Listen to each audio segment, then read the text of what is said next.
Hello, everyone. I'm going to talk about retirement today and what you can do to get ready.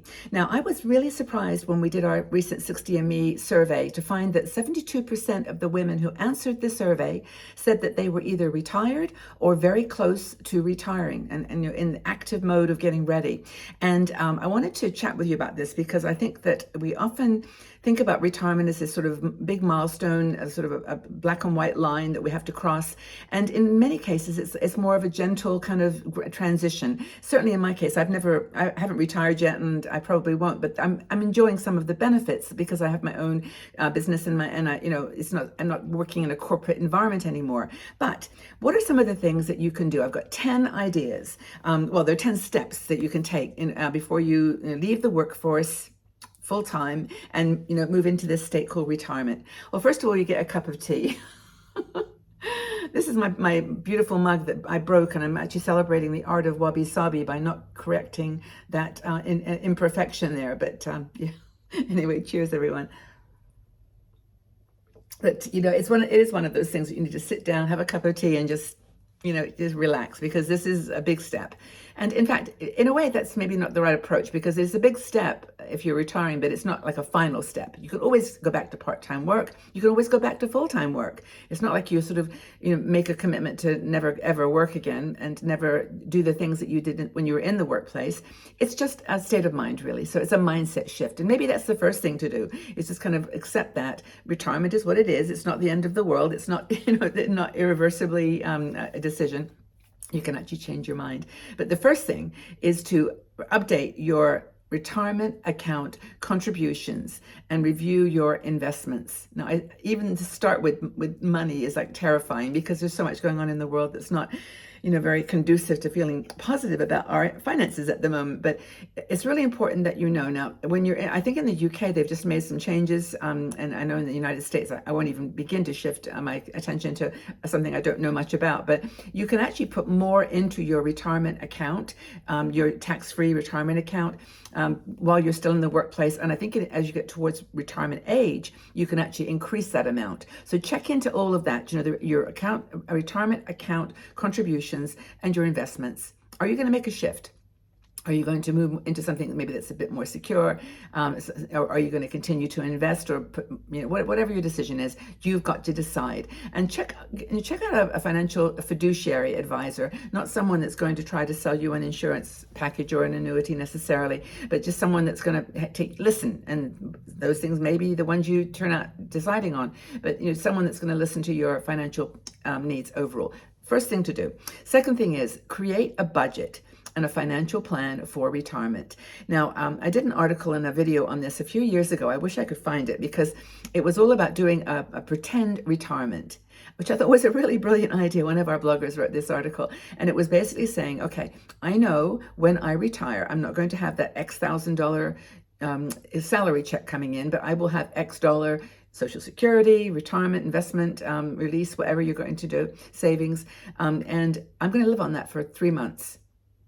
I'm not going to be retired. I'm going to continue working. I'm going to have my salary coming in, but I'm going to only live on what I know I will have in retirement. And I think that's a really cool idea, because it basically gives you, first you can save some money. You almost certainly will save money, because you're probably spending more now than you will be getting from income when you're retired. So do a practice, do a trial run retirement. Make sure that you research and apply for any government benefits that you're allowed to get. And this is, of course, your Social Security in the States, and other pension and savings, and whatever income sources you might have. But check for whatever you may get from the government, because you never know, there might be something. One thing too is, and this is, I don't think I mentioned this in the notes, but it's like your bus passes. In London, for example, you can get the Freedom Card, I think, where you can go on the underground free. All those bus and train journeys are free. But I'm sure that in other parts of the world, there's similar benefits, government benefits. So be sure to check on that. Okay, the next one is health. Now, be sure to investigate the idea of long-term insurance. Nobody wants to think about this, I know, but the chances are very strong that if you're going to live to be 80, 90, 100 years old, you're going to need some help at the end of this stage. And having long-term care insurance is one thing to consider. A lot of people are doing it. It's something that you often don't think about until you're retired. It's like, oh, maybe I should do something. Because, you're starting to feel like, okay, I've got some limitations here. I'm not quite as well, you may be dealing with a chronic illness. You may be dealing with something that's making it very real to you that you might need long-term care insurance, but do check on that. Make a list of your retirement goals and priorities. Now, if you are thinking, for example, of traveling, how are you going to do that? How are you going to do that on your salary? Are you going to, try to get the cheapest and do a lot of little trips? Or are you going to save up for like the big thing, the world tour? Got my British breakfast tea. I always have to have a cup of tea when I'm talking about retirement and money, and it's just scary. But anyway, have your goals and priorities set. Know what you want to do. How are you going to do it? How are you going to afford it? And just make sure that you're doing the things you want, but that you're doing it within that number one before, which is your budget. Okay. Healthcare coverage is another one during retirement, because I know in the States there's COBRA and other things that you get that you can continue with once you are retired. But I'm talking from no experience here. I'm working from a list that we've researched, but I know that there's different things you can do to continue your healthcare when you're out of the workplace for some period of time. I don't know if it's whatever, but that's important. Plan for your living situation. Where are you going to live? Are you going to stay in your house? Is it a big house that you really wish you were in a smaller place? Or are you in a small place and you want to maybe move to a different location, a different country, a different city or town, somewhere different? Make sure that you assess in your mind where you want to live. Now, one big consideration for lots of people is family. Now, if you've got your family around the corner from you, you may not want to move from them. That may be something that you are dealing with. But on the other hand, you may feel like, they've got their life to live, and you want to move to somewhere that you have always wanted to be in some period of your life. If you can't be in both places. That's always a possibility if you have the financial means.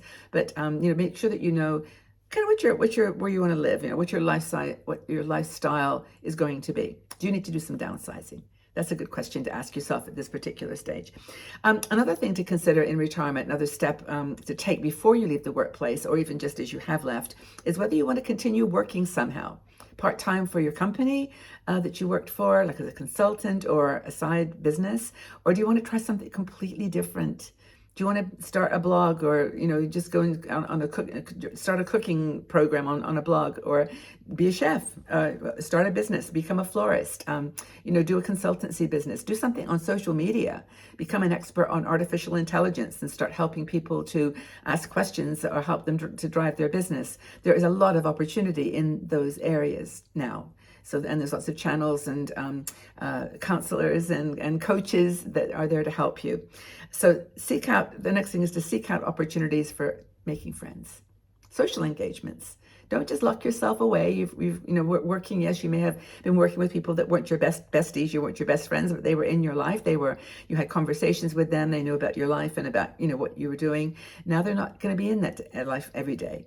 So where are you going to find your friends? What are you going to do to have a social life? And that's a really important step to take when you're, in the workplace, or when you're just, moving into retirement. What else? Physically active. What are you going to do? Are you going to do some yoga, Pilates, walking? How are you going to stay fit, strong, healthy?